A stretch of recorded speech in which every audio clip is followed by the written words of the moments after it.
سلام، امیدوارم خوب باشین. توی این ویدیو میخوام راجع به روبلاکس صحبت کنم. آیا این بستر مناسب کودکان هست یا خیر؟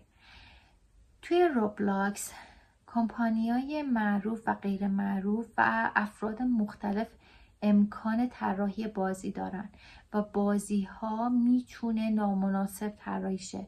هر شخصی بنابر سلیقه شخصی خودش، با هدف شخصی خودش، با روحیات خودش که میتونه در واقع همراه با آسیب هم باشه، بازی طراحی کنه. پس بنابراین این محیط قطعا مناسب کودک نیست و بازی ها مثل هر محتوایی باید حتما بررسی بشه و رنج سنیش چک بشه، اینکه سازنده بازی چه کسیه و چه مخاطبین رو داره.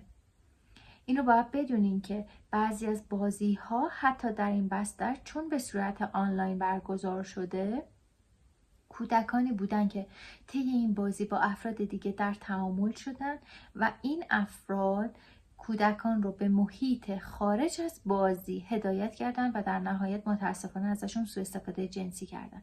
پس باید بدونین کودکان اجازه بازی های آنلاین نباید داشته باشن تا به سنی برسن که در واقع بتونن فضای مجازی و خطرات اونها رو شناسایی کنن. پس اگر که بخوایم به این پرسش پاسخ بدیم که آیا روبلاکس بازی کردن مورد ایمنی هست یا خیر، باید بگیم که قطعا خیر. توصیه من اینه که شما خودتون بازی های مناسب سن کودک یا مناسب در واقع اهدافی که دارین رو بررسی کنین، جستجو کنین و اونها رو در اختیار کودکان قرار بدین. به امید روزهای بهتر و روشن‌تر برای همه کودکان.